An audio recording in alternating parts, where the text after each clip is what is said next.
All right, welcome back, my friend, to another episode on the More Than Social podcast. I am super excited for this one. If you had been hesitant about going live on social media, if you have been wondering if you should go live on social media to help you boost your business, build that relationship with your audience, to generate more revenue for your business, you are absolutely going to love this conversation.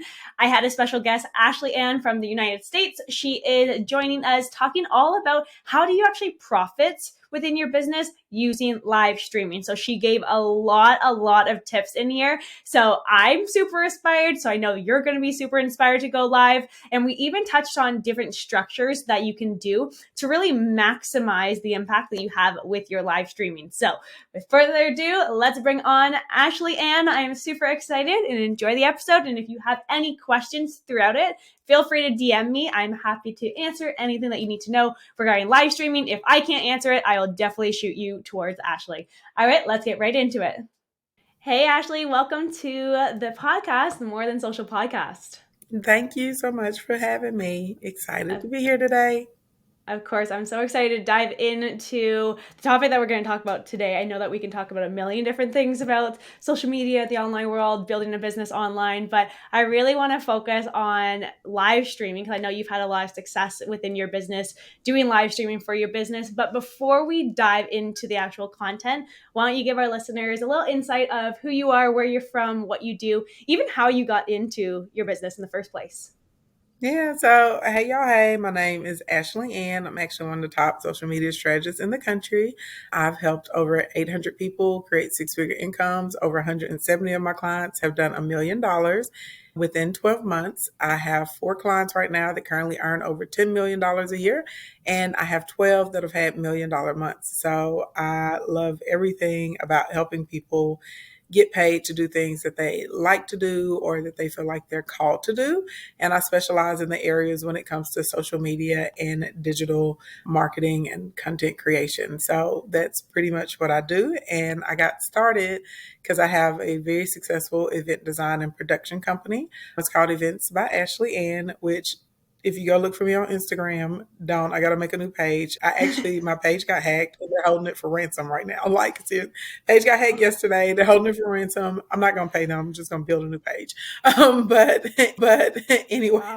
So I haven't set my Instagram page back up, but you can still find it on Facebook and all that stuff. That's how I made my first milli. And that's how I learned I was really, really good at like social media marketing and conversion and all of that good stuff. So yeah, and I'm from Arkansas. Right now I reside inside of Little Rock, Arkansas. So I'm a country girl and it's a really cool gig, really interesting because I get to meet people that do everything you can think of, like everything and anything you can think of. I probably have a client that does it. Amazing. Yeah, that's amazing. Well, sorry about your Instagram account. It happens. I mean, I don't have to tell you, it does happen. It's very frustrating, but yeah. I always like to look at it as it's giving you that blank slate to be able to recreate. And I don't know about you, but my stuff kind of falls last when it comes to client work and everything. Yeah. So I always put my clients first. And so my Instagram is never as good as I want it to be, but fresh starts give you that opportunity to kind of use your skills to really blow that up. But how do you manage? So you're still doing the event side of things with that business, but then you also have your clients. How are you kind of balancing those? We'll get right back to the episode in just a sec, but real quick, I wanted to share with you the Spotlight Theory program and how it can help you market your business online and boost your revenue. If you are an entrepreneur who's been feeling stuck about how to grow online and market your business, and you're starting to lose hope that you can actually generate paying clients through social media, then this is for you. The Spotlight Theory is a self-paced 12-week implementation program. In the program, we are building a lead generation system for your business, one that runs for you to attract your dream client, to generate high-quality leads, and then turn those leads into paying clients or program sales on automation. Now, the key is that once you finish this 12-week program, you'll have a system that runs for you 24/7, 365 days of the year. So you'll never have to stress about where your next client or sale is coming from. We have a thriving community of like-minded entrepreneurs from all walks of life and really who are in different industries. As a member of the self-paced Spotlight Theory program, you get an all access pass to all of my best lead generation strategies and templates to help you implement fast. You'll also receive access to our private community and lifetime access to future program updates. The Spotlight Theory is now open for enrollment. To learn more and see if this is the right fit for you, head on over to spotlighttheory.lisaann.ca. There's a full program breakdown there for you so you know exactly what is actually possible for your business this year. I'll also include the link in the notes on whatever platform you're listening or watching on. I hope to see you there, but let's get right back to the episode. So I am a big believer in like day partying. And so I'm serious about my day parts and serious about my time blocks. And it's not, sexy. Like I know online people like to make entrepreneurship look like so glamorous and so amazing. And there are glamorous parts to it, but really you have to be disciplined and you have to be structured. So for instance, Tuesdays is what we call like Talk Tuesday in my community. So that's when I take all my new discovery calls. First half is anybody that's on business and social. Second half is if it's someone that wants an event. Then, like for instance, Thursdays are site visit days for me. So that's when I actually like pull up. We do walkthroughs, logistical stuff, planning, site visits, all those sorts of types of things, right? So I have like days for different things. And then inside of the day, there's a time. So like, for instance, I don't take calls before 10 a.m. because the rest of my day gets all crazy.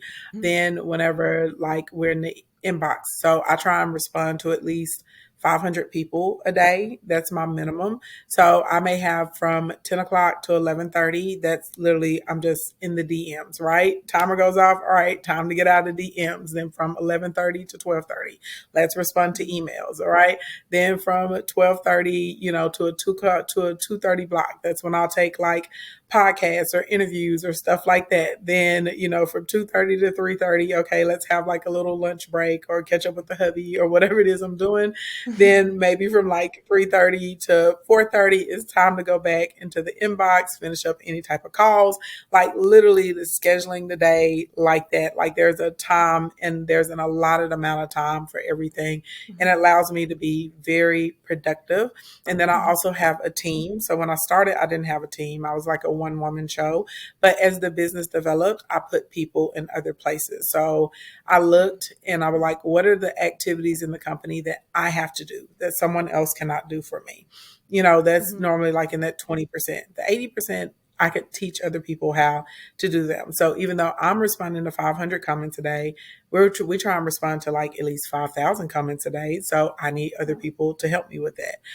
If somebody emails us in customer service because they can't get a video to play or something in an e-course they bought from us, well, someone in customer service can troubleshoot and help them get the video or send it to them in a different link, right? Someone to handle the fulfillment. So my mom runs my fulfillment center. So she's in charge of shipping out like all of our mugs, all of our glasses, all of the planners, all that kind of stuff. And then she works with Jessa and they help hunt down like bad addresses and stuff like that.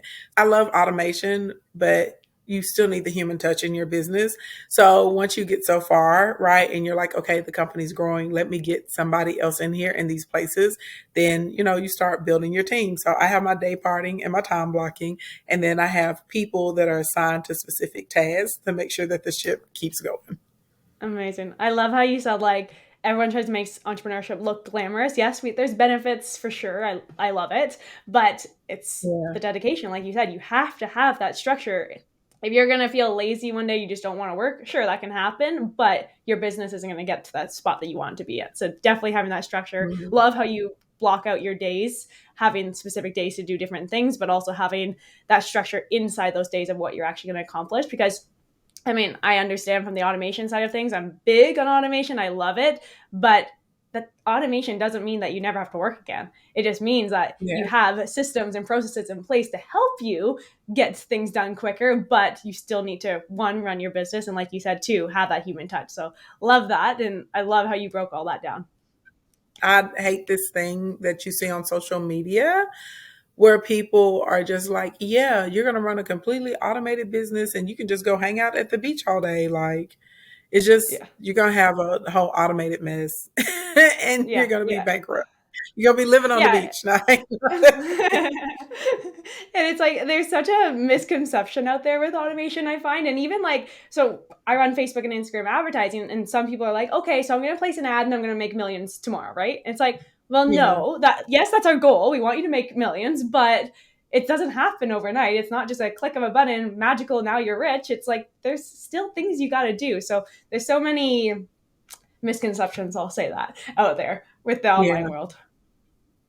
Amazing. Now, definitely. from a live streaming side of things within your business, how do you kind of incorporate that in, and what kind of results have you seen focusing on live streaming for yourself, even for your clients So too? I love live streaming. I try and encourage people to live stream, even though people like have anxiety about it, but it is the fastest way to start making sales. We literally have clients all the time that go from zero sales, zero audience, zero viewers, and within a 6 week window, they literally are making thousands of dollars. And you don't have to have hundreds of thousands of followers to do that. So the thing about live streaming is it helps build the know, like, and trust factor with your audience like 10 times faster because people are able to see your body language, they're able to hear your tone, you're able to make, I hate to say like eye contact, but it is, if you're looking in the camera, they're looking at you, they're like, oh, she's looking, right at me. You're able to practice a one to many, right? Like old school business is one to one. So I have to make a phone call. I have to do an email. I have to show up at a meeting. Well, when you're live streaming, well, now instead of it being one to one, it could be 1 to 30, 1 to 10, 1 to 100, 1 to 1,000. So that's a big benefit. And then also, if you have like a physical product or if you're a service provider, you're able to do demos. You can, you can like do tutorials. You can answer questions because I believe if one person has a question, that means at least 1,000 more people have that question. So you're able to like go through objections. You know what I mean? You're able to turn your no's into yeses so easily, and people can really get to know like your personality and start building a relationship with it, which is really important because live streaming gives you the ability to have relational transactions instead of one-time transactions. And Mm-hmm. that's a huge benefit to social media. So if you have a customer and they purchase from you 3 or 4 times within that year, right? That's much more like that puts your business in a much stronger position compared to somebody that purchased from you one time and they never had any other interaction or engagement with you outside of a text message or email. So therefore they don't feel as connected or you're not at top of mind whenever they need, whenever they need whatever it is that you have. Yeah, I also feel like from a live streaming perspective, it's you're not scripted. So a lot of people like, I Yeah. have a client, he hates going live, he's so scared about going live, and it's so he's like, can I just pre-record videos and I have my script and I'm confident and showing up that way? Yes, that's going to help you get content out there and get you familiar with even being on camera, kind of get you over that scared hump.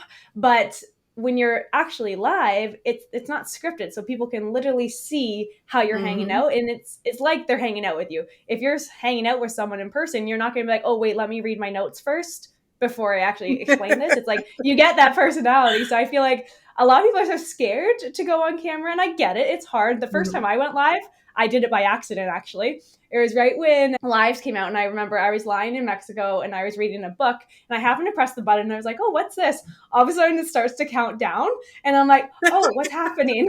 And then all of a sudden, it's like, you're live. And I was like, okay. So I just dove right in, and it was, one, awful. Two, it was humiliating because I had no idea what I was doing, but it kind of gave me that push. So I get that people get scared of it, but it also allows your personality to shine. And that's what I love about it.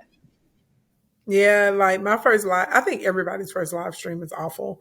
Like Yeah. mine was terrible too. Like I was like, okay. I was like, so I'm live. I was like, this is weird. Cause this is the first time I had ever spoken out loud and no one, like there wasn't a person there to talk back to me, even though there are people Yeah. on the screen, but you know what I mean? It's not like an in-person person. So it felt weird. It felt very awkward for me, but over time you just get more comfortable. You get used to it. You kind of flesh out like, what do I want my live streams to be about? What community do I want to talk to? How do I want to be able to service or assist people? What's the tone of the conversation that we want to have? You know what I mean? You just get more comfortable. And then for me, something that helped was going to other people's pages that were in my live, and I would watch like their stories or their live streams. So I know it sounds really weird, but like even in my live streams to this day, when people are commenting, I can read the comment in their voice. So it doesn't, you know what I mean? It doesn't seem like I'm by myself. It's like it's a party of people, and we're all we're all here hanging out, having the conversation with one another. But that helped a lot because it felt very I just wasn't used to it. I had never spoken Mhm. out loud, with another person not in the room before I live streamed. And so that took a second for me to get used to, because I was like, I feel like a crazy person right now. Like I'm speaking and there's not an audible voice to speak back to me. So once I got past that, it was smooth sailing. But girl, my first live stream was a whole mess too. Like a whole hot mess. There was no topic, no organization. There was no structure. There was no call to action. I was just like, all right, y'all, like I guess I'm done talking. Bye. And I just ended Yeah. it. It was it was terrible. Yeah, so for anyone listening and you haven't gone live yet, just know we all start somewhere and then you're just gonna get better as you go. So don't stress about it. Yeah. But we've all been there. So keep that in mind. Now, with live streaming, so you mentioned as you kind of get more familiar with it, you're going to start to look more in depth from the structure and making sure you cover different pieces of the puzzle when you're going live. Is there a specific structure that you follow now when you go live? Yeah, for me, it's always intro. Well, I'll say acknowledgement. I think it's very important to acknowledge your live stream audience. Everybody wants to go where they're seen. Everybody wants to go where they're heard, right? Everybody wants to go somewhere where they feel like they're amongst friends or community. So you can't acknowledge everybody that's coming into the stream, but I normally take the first, couple minutes to say hi to my regulars. And then I normally ask if there's a new person, tell us your name, where you're from. I will shout some of them out. And then, I have my regular audience help to welcome the newbies that are there. So acknowledgement is typically first. Then through acknowledgement, we get into an intro, like this is who I am and this is why I'm talking to you about this subject and what we're going to cover today. And then from there, we start getting into whatever the topic or the content is. If I'm having a sound off session, that's when other people can come up in the live with me and they know it, from the title, and they get in there and they can talk about whatever we're talking about. They get into the conversation however they want to. And then sometimes I'm like, hey, y'all take your questions and put them in the queue, because it's going to be a stream that I'm kind of going to be directing, everything that's happening that day. And between your content, you want to do a reintroduction, because in live streams, new people are constantly coming into the stream. So like, let's say you're going to discuss 5 bullet points that day. Probably after the second bullet point, I would do a reintroduction. After the fourth bullet point, I would do a reintroduction and maybe your offer or something like that. And then I would get through number 5. And then I'd say, hey, if you found this helpful today, here's the call to action. Whether that's downloading my podcast, getting on my list, purchasing something from me, coming to the store, whatever it is, you're going to hit them with a call to action at the end. And then if you want to go into questions, during the questions, that also gives you more of an opportunity to push people into your offer. Love it. I love it. And I like how you said like reintroduce yourself, because you're right. People are going to jump in and leave and come and go, whatever the case. But if you're not continuously welcoming them, I feel like they may be like, oh, I missed the whole beginning. Maybe this isn't for me. So I feel like reintroducing that kind of will help solve that side of things.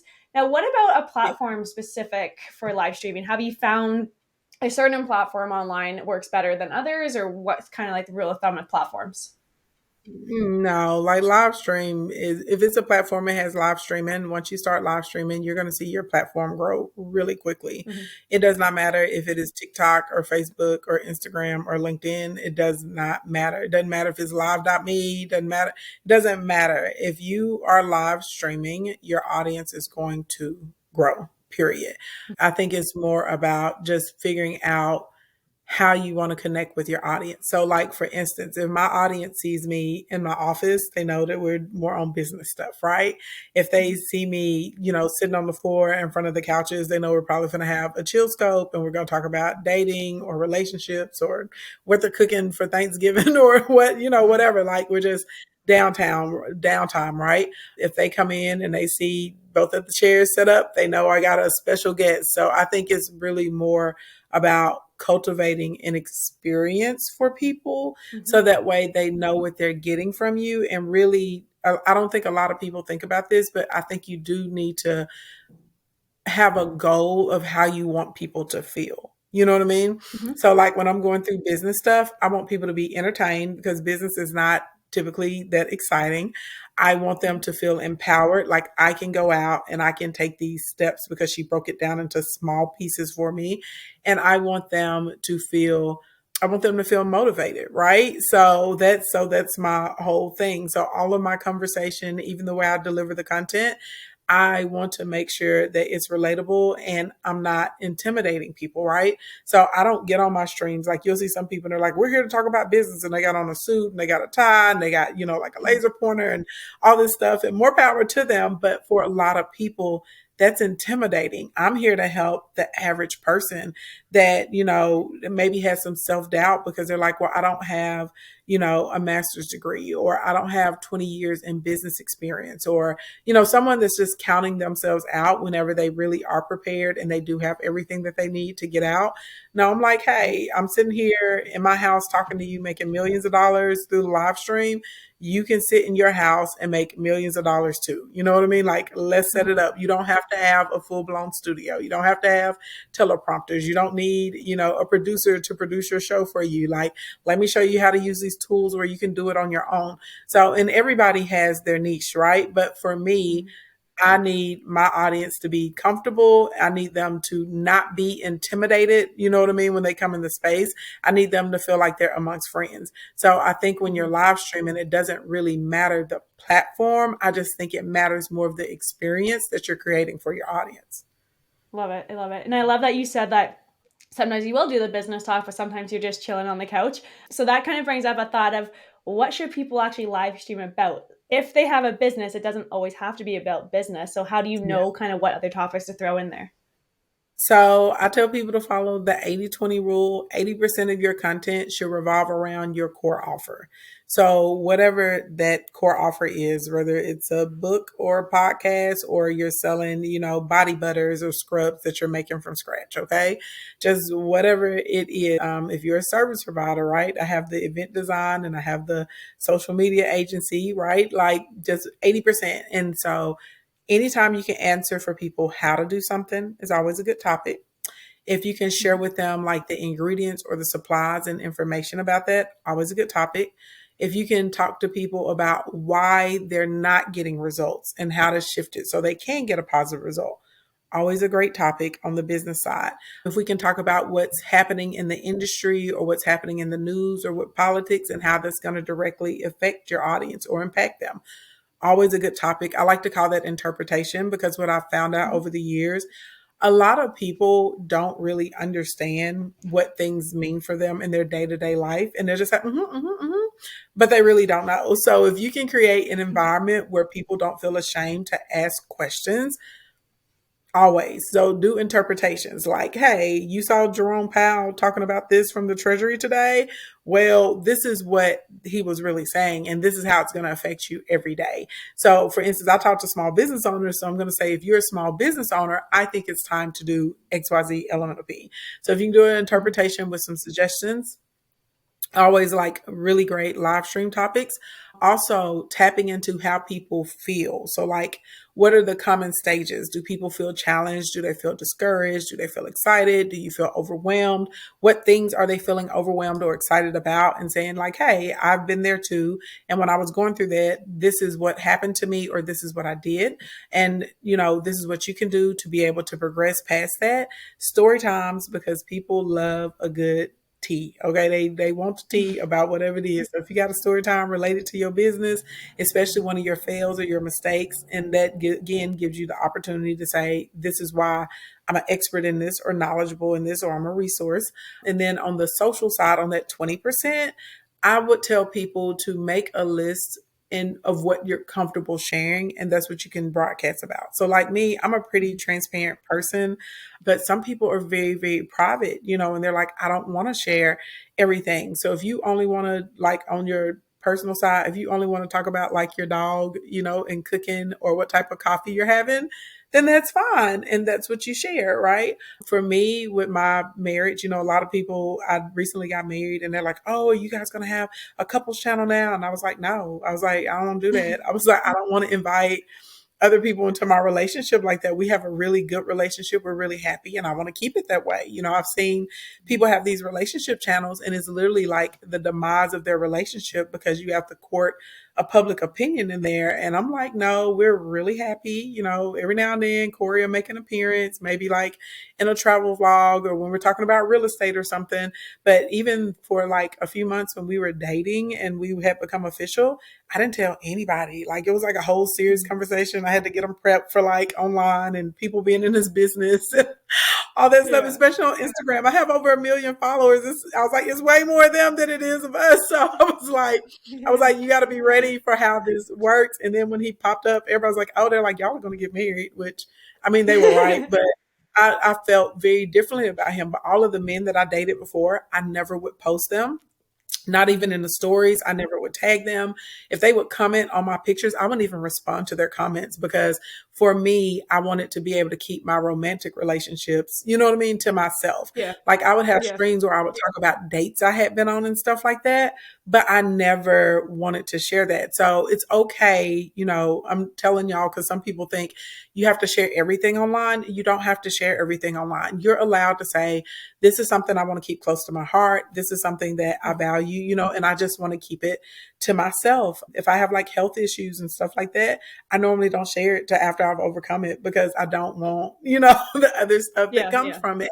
So, but if Yeah, it's something exactly. with like decorating my house, cleaning, us going on vacation, traveling, when I'm cooking or preparing for the holidays and stuff, you know what I mean? Like, I absolutely positively will share that with my audience. So I would say make a list Mhm. on the personal side.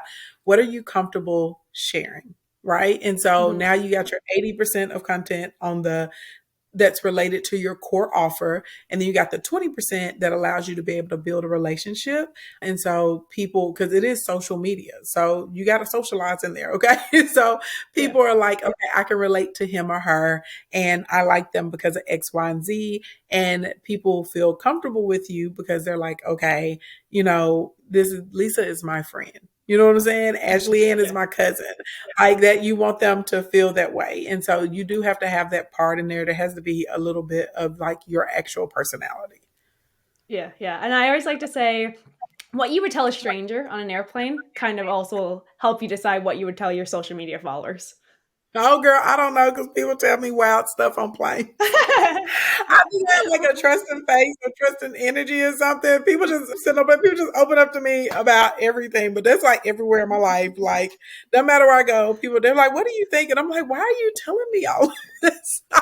It's funny. I don't know, girl. Some people, they get too personal on the plane. I think because in their head, they're like, Yeah. this is a stranger. I'm never going to see them again. So I'm just going to spill it all. Yeah, just dump it all on you. See, I'm completely opposite. I'm one of the private people, so I'm like, okay, yeah, if you ask me a question, I'll give you a little bit, but I'm not gonna blurt it all out. Oh no, girl, That's they be funny. telling me everything. Okay, to one night stands, to who was cheating on who, to the Oh my god. what's going on with their kids, and like I was like, I guess I just got one of those faces or something. I don't know, but That's hilarious. I mean, it makes for a good story though, so that's awesome. That's hilarious. So I'm curious so I love all the topic ideas. That's amazing. But from a time standpoint, is there any like do you recommend going live every single day? Is it a couple times a week? Like have you found there's a good rule of thumb or is it just as much as you can? so I'm okay. I guess I'm like very aggressive in things that I try to pursue in my life. So my first 3 years of live streaming, I streamed every day. The only time I had Wow. a break is I ended up getting like laryngitis or something, and it was like a 3 day window in 3 years that I did not stream. When I say Wow. every day. I still to this day, as busy as I am, I still try and stream at least 3 times a week. I'm going to put out some type of video content every day through like stories or shorts or reels or TikTok if I can. So for me, it's very important to be connected to your audience. If you're like, there's no way I can stream every day, I would tell you to at least dedicate a minimum of 1 day a week. And if you're going to do Mhm. 1 day a week, then it needs to be a structured day. You need to be like every Tuesday at 10 a.m., you pull up on me right here. This is where I'm going to be. If you can get to 3 times a week, that's even better because, that way people are in communication with you, because you have to think about this. You have the ability to really integrate yourself into somebody's life through social media. A lot of my followers, they see me and talk to me more than they even see and talk to like cousins, families, siblings, stuff like that, because Yeah. every day you're going to see one of my posts. Every day you're going to see a short or a reel. And when I stream, because I do tactical information like actual steps or tips and how to's and stuff like that, our training sessions are like anywhere from like 40 minutes to an hour. So we're Wow. spending a pretty extensive amount of time together. But there are some people, they just stream for 15 minutes. They get on, they're like, hey, here's your Monday motivation. Or, I just wanted to show y'all how we were working on XYZ, or here's a thought. But a lot of us that are kind of really trying to build relationships with our audience will stream anywhere from 30 minutes to 90 minutes easily. Wow, that's actually a long time. That was my next question, is how long should they be? Is it worth it Yeah. if it's only going to be like a 5-minute spiel? I think it's how you've conditioned your audience to consume content. And so, if you don't have anything to say, don't get on there and force it. That's going to be very weird and awkward and obvious, and it's going to work against you. You know what I mean? So if it's like a little 5 or 10 minute tidbit, there's nothing wrong with getting on and say, hey, y'all, like, I'm just going to take 5 or 10 minutes of your time. Because I have little short ones that I do called parking lot pimpins, and they are super short. I'm always in the car. You know what I mean? Like, we hitting and quitting a topic. Then I'm like, all right, y'all, bye. I'm out of here. So if it's short, say, hey, this is going to be really short. I just wanted to share this with you. I'm such and such. This is what I do. Boom. Here we go, and get into it. If you found that helpful, you're going to love the next episode of my podcast. Or if you found that helpful, you're going to love my ebook. Go click it, or, send me a DM. Bye. But Yeah. normally, if there's something you're sharing, like if there's like a hot topic for your community, if there are like 3 to 5 points you're trying to hit, if there are important steps, you know what I mean? If you are like, okay, well, this is the wrong way, or this is why you're having issues, this is the right way, and why you're able to get done. Like, honestly, it's very easy by the time you get into acknowledgement, your intro, and getting into the topic. Even if it takes you like 15 or 20 minutes to get into it, you have a 30-minute stream just like that. And then if you decide that you're going to take questions from in the comments, that easily, depending on how many questions you have, could turn into another 10 to 15 minutes of just answering people's questions. So a lot of people think like, oh my God, what am I going to talk about? Well, you don't have to really talk the whole time. You give your presentation, put the information out there, and as you're responding to people that are in the comments, that's going to help fill in, the rest of the time. Gotcha. Okay. So you mentioned some of your call to actions, are you're going to love the next podcast episode. How do you incorporate your podcast and your live streaming? Like, first of all, how many times does your podcast go live a week? Are you doing once a week, or what are you doing? So I like to be on other people's podcasts. They've been trying to make me have a podcast for years. I don't want to do it because I live stream all the time. I'm like, no. Okay, I'm like, gotcha. no, thank you. I'm like, get somebody else to do it. So I probably appear though on like 4 or 5 podcasts a week of other people inviting me to their podcast. And then I do, my duty. I will promote it. Like when the podcast comes out, I put a link in my bio. We put up clips from the conversation and stuff. And I'm like, hey, y'all go check this out. And you would promote your podcast the same way you would do like an ebook or a paid offer or a free thing. You just got to be intentional and have a plan. So let's say week 1 of the month, you're focused on building up your community. So maybe you're going to really push people over to go and listen to the podcast during that week. Like, you're not offering any paid product. You're just like, hey, go listen to the podcast, right? And then to supplement that, you may say, we're going to have an open discussion about this podcast. So maybe you have people listen on Monday and Tuesday, and on Wednesday night is the open discussion, right? And people that listen to the podcast, of course, they're going to be excited to come and chat. You see what I'm saying? So now you're building up, you're building an experience instead of just saying, hey, go listen to my podcast, which is what most people do.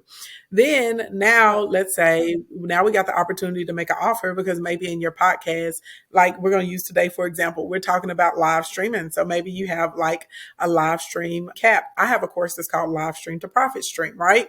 So I may say, hey, Lisa, I got Livestream the Profit Stream, and I really appreciate you for bringing me on here. Is this something that you want to offer? If you want to offer, maybe we can do a JV or percentage or something like that. So you may say, okay, Mhm. Wednesday, Thursday, Friday, we're going to offer the Livestream to Profit Stream. So we're going to have the open conversation on Wednesday and Thursday nights, and throughout them, we're going to do Livestream to Profit Stream, right? And people can get Cool. in. And then I may say, and on top of it, I'm going to make it 50% off for your audience. And then on Friday, you may say, hey, Ashley, do you have time to come Friday on a live stream?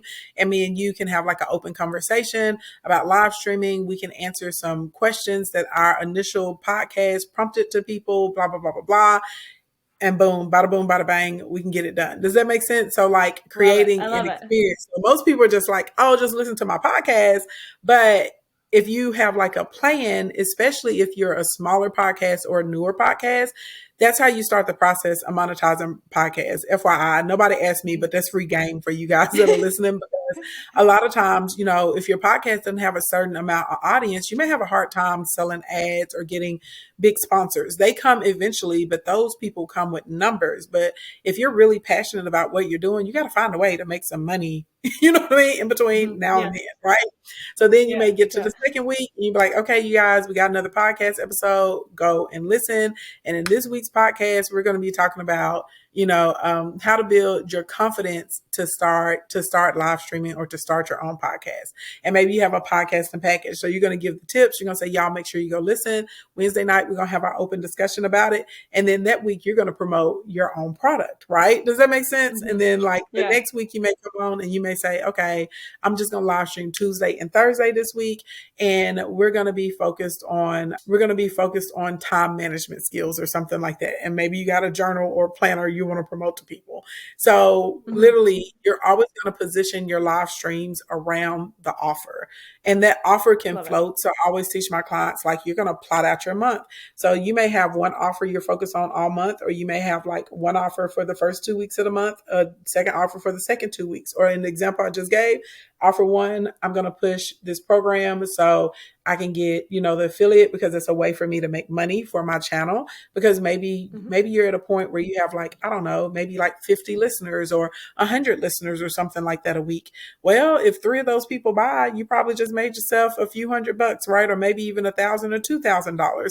So then the next week you say, okay, I'm going to push my podcast kit. The third week, I'm going to push my ebook or my journal, and I'm going to push the same thing the fourth week. And so now there's a system. And so when you're getting on, you know what your call to action is going to be during that stream. Amazing. I love it. And it's looking more in depth of how you can utilize the content and expand it over the weeks or the month or whatever you're going to do, versus just like, hey, here's one day of content, go listen to it. I love that.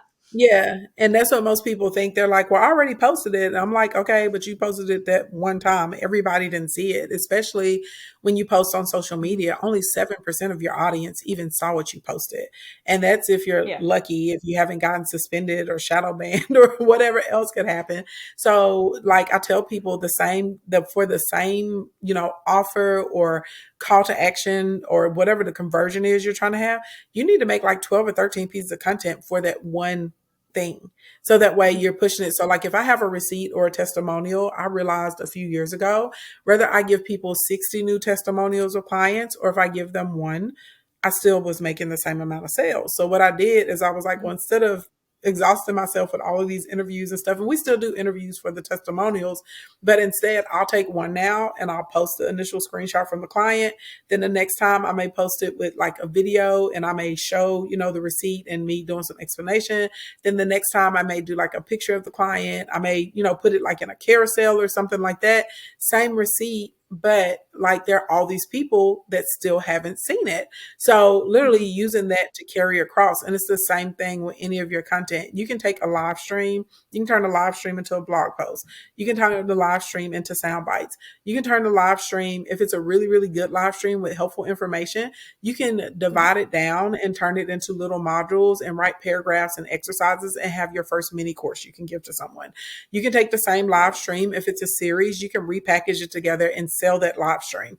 So there's so many, you can take the live stream if you have permission of like a group you're in on Facebook or Discord or LinkedIn or something. You can say, hey, I actually just covered this topic 2 days ago in my live stream. Anybody needs help with it? Go watch this. And if you got questions, DM me or put them underneath this thread. So you can take the live stream and use it to like for exposure and to generate leads. You can do so much with a live stream. And a lot of people think like, oh, I just streamed and that's it. Like, no, like make your content work for you.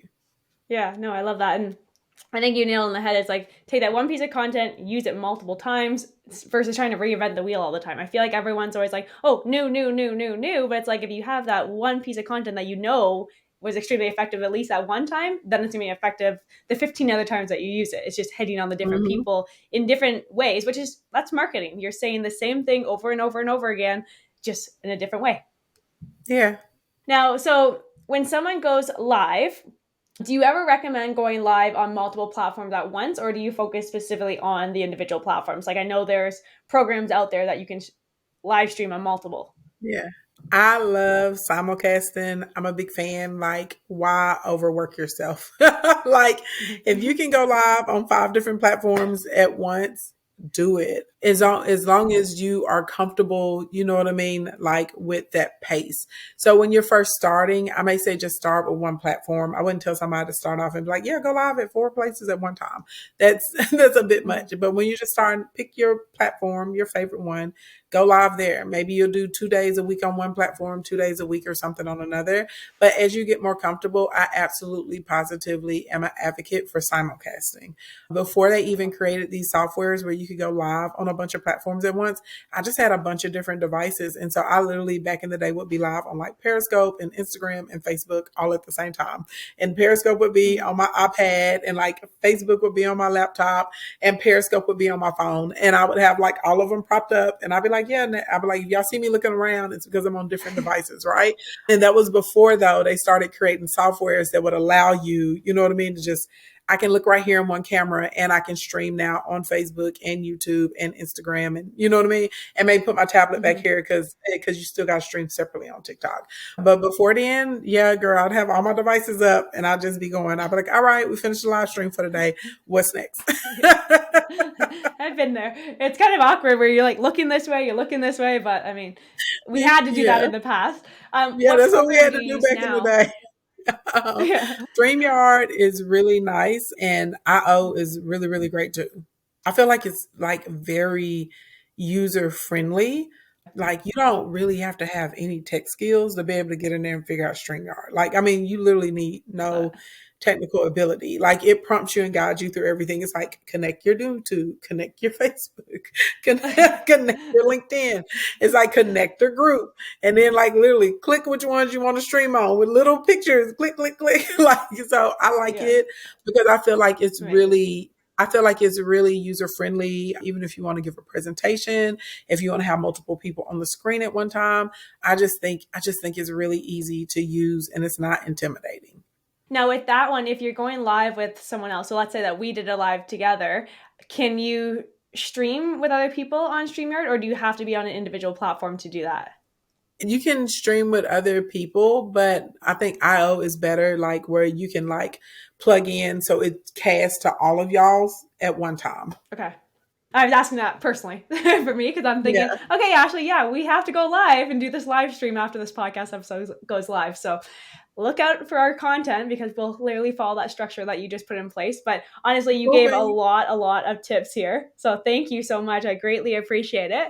I always like to end off my interview episodes asking one question. So if you could give a fellow entrepreneur any piece of advice, it doesn't have to be digital marketing, social media, anything, just any advice that you can give a fellow entrepreneur, what would that be? Oh my God, just one piece of advice? Oh, geez. Hard to pick one, usually. It's Oh like, okay, gosh. what's the best one? The best one, I'm going to say work on having a positive mindset.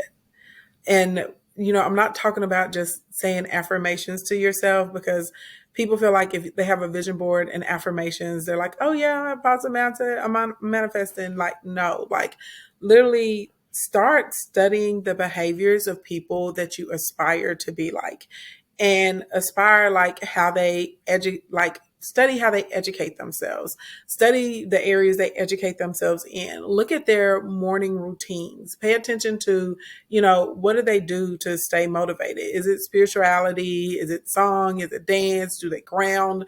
And then how they prioritize things and organize things. So that's what like mindset is, like actually the way that you think about stuff. And so a lot of people are like, oh, I say my affirmations every day. Like, no, that doesn't mean that you're positive because you say your affirmations every day. Like, you know what I mean? Like when you see Mhm. something, are you in a place of how can I help? How can I assist?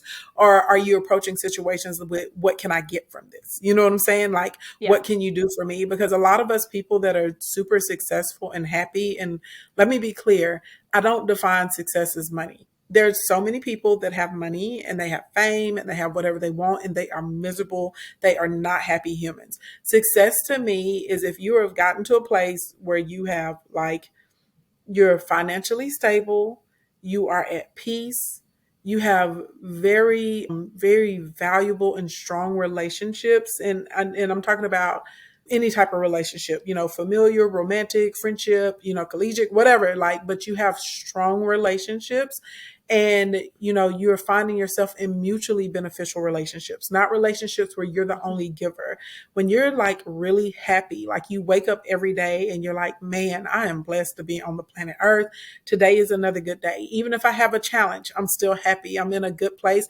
That's success. You know what I mean? And I want to Mhm. be very clear, because just because somebody has a Lamborghini doesn't mean they're successful. And I'm not knocking people with Yeah. Lamborghinis. I own a Lamborghini. I have a Lamborghini. I got a Rolls Royce. I got a Maserati. I have a G wagon. Like, you know what I'm saying? Like, so I'm not saying that, but I feel like in the era of social media, people equate success to material things. And I know so Mhm. many people that have material stuff and they're not happy. You know what I mean? So I would Yeah. say focus on having a positive mindset to where you are on a path of things that make you happy, they make you fulfilled, and also you figure out a way that you can do that so that you have financial stability, right? Everybody doesn't want to be Mhm. a millionaire. Some people are going to be happy making $200,000 a year, living in a house that they've paid for in cash, you know what I mean? Having time to spend with their kids, having time to spend with their spouse, being able to go on vacations, with their friends, see the world, being able to serve and make a difference in people's lives. Like, that's what makes some people happy. And that is fine. You know what I mean? And there's somebody else that's Mhm. listening to us today. They're like, I don't want to be a millionaire. I want to be a billionaire. You know what I'm saying? And in the pursuit of that, that's what's going to make them happy. But Yeah. literally just find people that are truly successful and learn from them and watch the way that they move. Because I will be honest, I think when you look at frequencies and alignment and stuff, a lot of people that are truly successful, we're very, very similar, kind of with like what we value, the way we operate, how we handle tasks, the way we prioritize things, our ability to follow up, right? And our ability to not get shaken when something happens that doesn't go our way. Yeah, I absolutely love that. And like that mindset piece, it always comes up with any entrepreneur. It's always the mindset, mindset, mindset. But also, I like how you said not everyone wants to be that millionaire or billionaire. It's like find also what's gonna make you happy and then aspire to do that.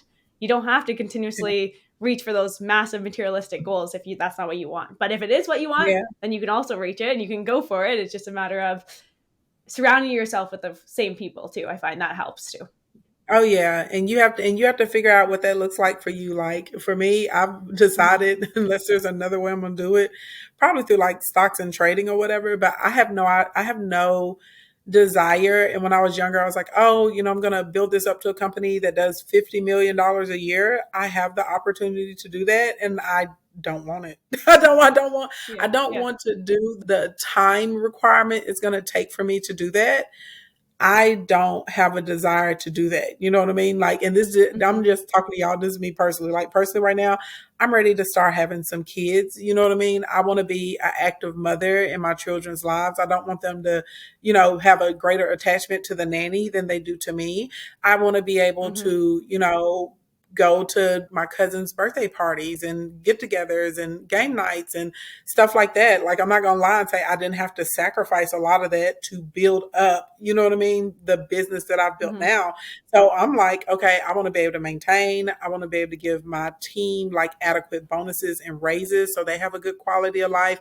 And I want to have a good quality of life filled, you know, with like my friends, my fun, family experiences. I have enough money. You know what I'm saying? I have enough money. Mhm. Like, you know, you get to a point, it's like, well, how much money do you really need? You know what I mean? I have enough Exactly. money. Yeah. My life is very comfortable. It's very amazing. I go where I want to go. I stay in all the finest hotels and resorts. I fly around on all these amazing first class and business class flights. I have a fleet of Mhm. cars at my disposal. Every year at Christmas time, I do, you know, we do groceries with strangers. I spend like $50,000, $60,000 on my own money shutting down grocery stores and buying groceries for I people. love that. I do holiday bill pay. I give back my community in between $150,000, $250,000 just at Christmas and on my birthdays.